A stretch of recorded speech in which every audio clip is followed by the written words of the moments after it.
Well, a lot of you might be wondering about what the difference is between the ACT and the SAT and which test you should choose. In reality, they're fairly similar tests. They do test you on a lot of the same material. You have to know a lot of the same math, geometry, algebra, arithmetic. You've got to know a lot of the same writing and grammar rules, dangling modifiers, subject-verb agreement, pronoun agreement. And you also have to be able to read and understand questions in context for reading comprehension. While that's true, there are some differences between the tests. The ACT does have trigonometry, logarithms, and a few other mathematical topics that are not on the SAT. And it's also not split into the same sections that the SAT is. So while on the SAT you'll have 10 sections that are roughly between 20 and 24 minutes long or 25 minutes long, the ACT is broken into just 4 sections. The first one is English, which is all grammar. The second one is math. The third one is reading, and the fourth one is science. So you'll have one whole section of a certain topic, and it just is completely done and over with, and you move on to the next one, and the next one until you're finished with the test. Some kids might like that. Some kids might like the ability to split up those different material, those different sections over the course of the test. It's really personal preference.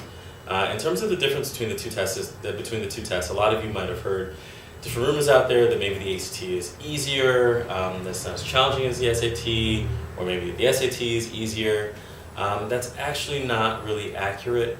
While there are differences between the tests, most kids are going to end up scoring about the same on both exams.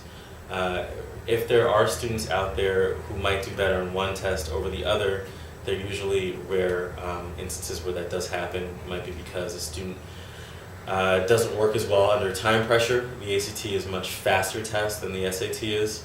Or maybe a student has more trouble with reasoning questions, which is what the SAT is geared towards. So there are a few instances where a student might do better in the ACT than the SAT, or vice versa. But for the most part, kids will do just about the same in both exams. So it's really hard to predict which test is going to be right for you. The best way to do this is probably to just take a practice test in both and see how you score. What's the harm in doing that? As you get ready for these tests anyway, you should be preparing yourself by taking practice tests, by doing homework over the course of the year, and the best way to get a solid answer about which test is the right one for you is just take one. Just experience them both, see which one you feel more comfortable with, figure out which one you score better on, if you score better on one or the other, and see which one fits your personality better, which one you'd rather spend the school year studying for. And that's probably the best way to figure out which one is right for you.